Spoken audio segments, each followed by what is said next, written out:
यहाँ एक lake side पर तीन दोस्त घूमने के लिए आते हैं। कालेब और टेरेसा बाहर थे, जबकि जेसिका वहीं बने घर में बिस्तर पर पड़ी हुई थी। दरअसल उसकी तबीयत खराब थी और उसकी तबीयत किसी बीमारी की वजह से नहीं, बल्कि उसके शरीर में एक दैवी आत्मा का वास हो चुका था। लेकिन ये बात टेरेसा और कालेब नहीं जानते थे, क्योंकि भूत किसी को बताते नहीं कि वो कब कहाँ किसके शरीर में घुस जाए। टेरेसा उसका हालचाल लेने अंदर जाती है। यहाँ जेसिका अजीब अजीब हरकतें कर रही थी। वह बिस्तर से नीचे गिर जाती है। जब टेरेसा उसके पास जाती है, वह देखती है उसके शरीर में बदलाव आ चुका था। टेरेसा यह देखकर बहुत डर जाती है, लेकिन वह उसके पास जाकर देखती है। तभी जेसिका उसके बाल पकड़कर उसकी खोपड़ी छील देती है। अब जेसिका बाहर आकर कालेब का भी सर नोचकर मार देती है। अब अगर आप लोग ये सोचते हो टेरेसा, कालेब और जेसिका ये सब कौन थे और जेसिका के शरीर में वो शैतानी आत्मा कैसे पोजेस हुई, तो कहानी एक दिन पीछे जाती है। यहाँ ये लड़की जिसका नाम बेथ होता है, वो प्रेग्नेंट थी और इसके बॉयफ्रेंड के साथ कुछ अच्छा नहीं चल रहा था। वह कुछ दिन के लिए अपनी बहन एली के घर रहने आती है। एली के पति ने उसे छोड़ दिया था। वो अपने बेटे डैनी और दो बेटियां ब्रिज और केसी के साथ इस अपार्टमेंट में रहती हैं। उनका खर्चा बहुत मुश्किल से चलता था, लेकिन फिलहाल सभी खुश थे। उस दिन शाम एली अपने बच्चों को बाहर खाने के लिए भेजती है और वापस आते समय पिज्जा और सोडा लाने को कहती है। तीनों बच्चे चले जाते हैं। इधर एली और बेथ एक दूसरे को अपनी आपबीती सुनाते हैं।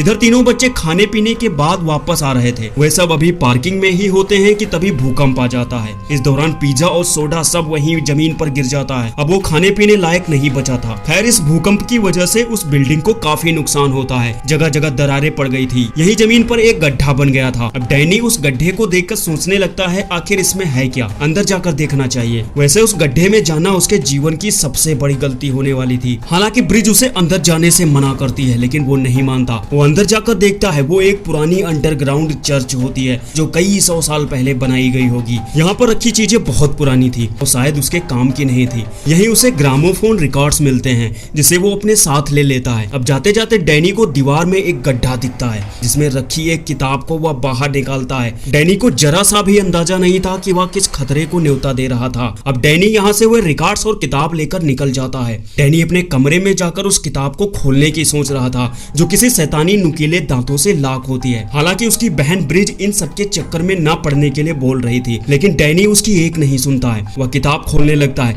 तभी उसकी उंगली में किताब का एक दांत घुस जाता है। उंगली से निकले खून की बूंदें किताब पर पड़ती हैं और किताब इस खून को सोख लेती है। खून पाकर किताब में लगे दांत ढीले पड़ जाते हैं और अब डैनी उस किताब को खोल देता है। डैनी और ब्रिज दोनों देखते हैं उस किताब में खून खराबे वाली बहुत अजीब अजीब तस्वीरें बनी हुई थी। ब्रिज इन तस्वीरों को देखकर पैनिक हो जाती है। वह किताब बंद करके वहाँ से चली जाती है, लेकिन डैनी पर शायद बेवकूफी का भूत सवार था। वह फिर से किताब खोलता है और इस बार किताब खुली रखकर उन ग्रामोफोन रिकॉर्ड्स को सुनने लगता है, जिसमें एक चर्च के पादरी उस किताब के बारे में बता रहे थे कि वह किताब कितनी खतरनाक है और वह हमेशा खून मांगती है। अगर गलती से किसी ने उसे खोलकर किताब में लिखे गए मंत्रों का उच्चारण कर दिया तो शैतान को आने से कोई नहीं रोक सकता। उन ऑडियो रिकॉर्ड्स में किताब में लिखे गए मंत्रों का उच्चारण भी रिकॉर्ड किया गया था। इसके बाद उन मंत्रों का उच्चारण होने लगता है और अब डैनी को अजीब लगने लगा था। वहाँ की चीजें वाइब्रेट होने लगी थी। वो अपने ऑडियो प्लेयर को बंद करता है, लेकिन कोई फायदा नहीं होता। वो बंद ही नहीं हो रहे थे। साउंड से आवाज निकल रही थी। डैनी काफी डरा हुआ था। शायद अब बहुत देर हो गई थी। बिल्डिंग में उस दानव की एंट्री हो चुकी थी, जो किसी शरीर की तलाश में था। दानव उस अपार्टमेंट की तरफ तेजी से बढ़ रहा था। रास्ते में उसे एली मिल जाती है। वो पहले तो एली को फेंकता है, जिससे एली लिफ्ट में चिपक जाती है। वह एली को बहुत टार्चर करता है, उसे बहुत पीटता है। हाथ पैर तोड़कर लिफ्ट में लगे वायर से लटका देता है। मतलब शरीर में घुसने के लिए भूत लोगों का ये बहुत खतरनाक प्रोसेस होता है। उस दौरान बिल्डिंग की पावर भी कट हो जाती है, लेकिन ब्रिज देखती है पड़ोस वाली बिल्डिंग में पावर सप्लाई चल रही थी।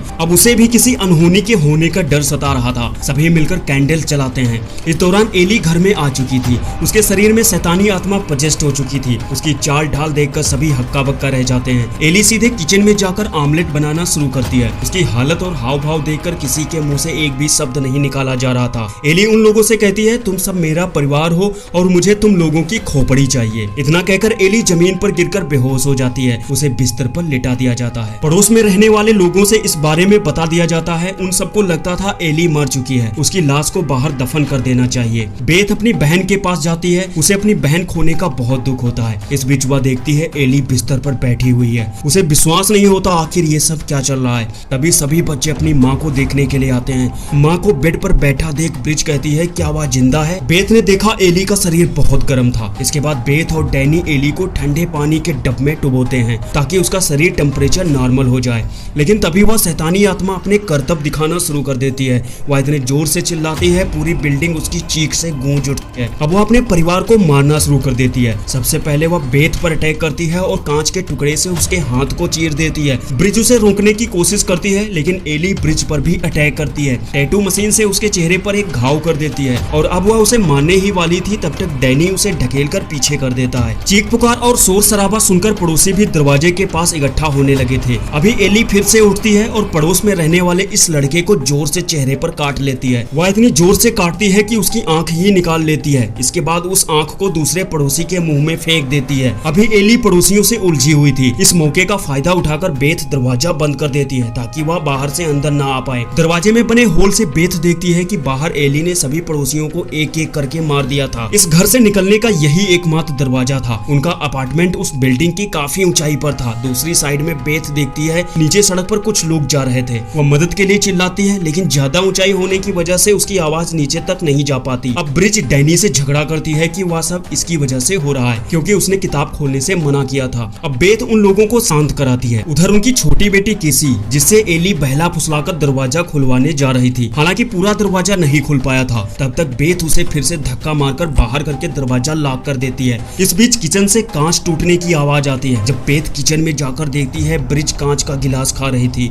उसे समझने में देर नहीं लगी, ब्रिज भी उस शैतानी शक्ति के कंट्रोल में हो चुकी थी। वह बेथ पर अटैक कर देती है, लेकिन बेथ किसी तरह अपनी जान बचाकर वहां से भागती है। इस बीच ब्रिज केसी पर भी अटैक करती है, लेकिन केसी अपनी डॉल आगे कर देती है, जिसे डॉल में लगी नुकीली स्टिक उसके सिर के पार हो जाती है। अब बेथ डैनी से वह तीसरा आइडियो सुनाने को कहती है, इस उम्मीद से शायद रिकॉर्डर में समस्या का समाधान भी हो। खैर वो रिकॉर्डर सुनने में बिजी हो जाती है। इस बीच ब्रिज डैनी पर हमला करके उसे छुरा घोंप देती है। डैनी भी उसे आग लगाकर जला देता है। अब बेथ जिस कमरे में होती है, उस कमरे का एयर वेंटिलेशन तोड़कर एली भी वहीं आ जाती है। एली बेथ के खून की प्यासी हो चुकी थी, वह उसे मारने ही वाली थी। तब तक केसी उसे कैंची दे देती है। बेथ एली की नाक में कैंची घोंप देती है। हालांकि बेथ भी जानती थी कि एली इतने सस्ते में मरने वाली नहीं है। वो बाहर पड़ी एक बंदूक में गोलियां भरती है। तब तक एली उसकी तरफ तेजी से बढ़ रही थी। अब बेथ उसकी एक टांग उड़ा देती है। उसे लगा था अब सब खत्म हो गया है और वह आसानी से यहाँ से निकल जाएगी, लेकिन अभी तो बहुत कुछ होना बाकी था। दरअसल वहाँ पर जितनी भी लाशें पड़ी हुई थी, वे सभी शैतान बन रहे थे और वे सब एक ही रट लगाए हुए थे कि रात तक सब मर जाएंगे,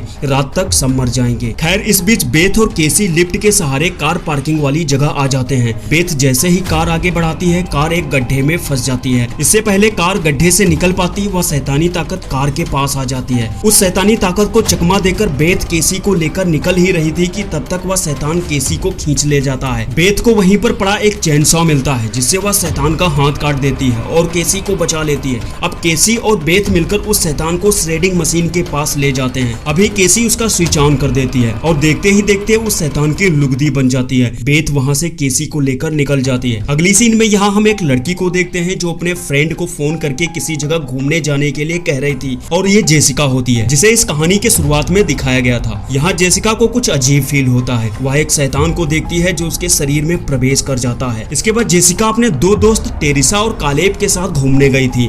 टेरिसा और कालेब को नहीं पता था कि वो जेसिका के साथ नहीं बल्कि अपनी मौत के साथ घूमने गए थे, और कहानी यहीं पर समाप्त हो जाती है। फिलहाल इस कहानी का नेक्स्ट पार्ट आने वाले समय में जरूर देखने को मिल सकता है। वीडियो अच्छा लगा हो तो लाइक कर देना। अगर आप किसी और हॉरर मूवी का एक्सप्लेनेशन चाहते हो तो मूवी का नाम कमेंट बॉक्स में जरूर लिख देना। मिलता हूँ नेक्स्ट वीडियो में। Take care, bye bye.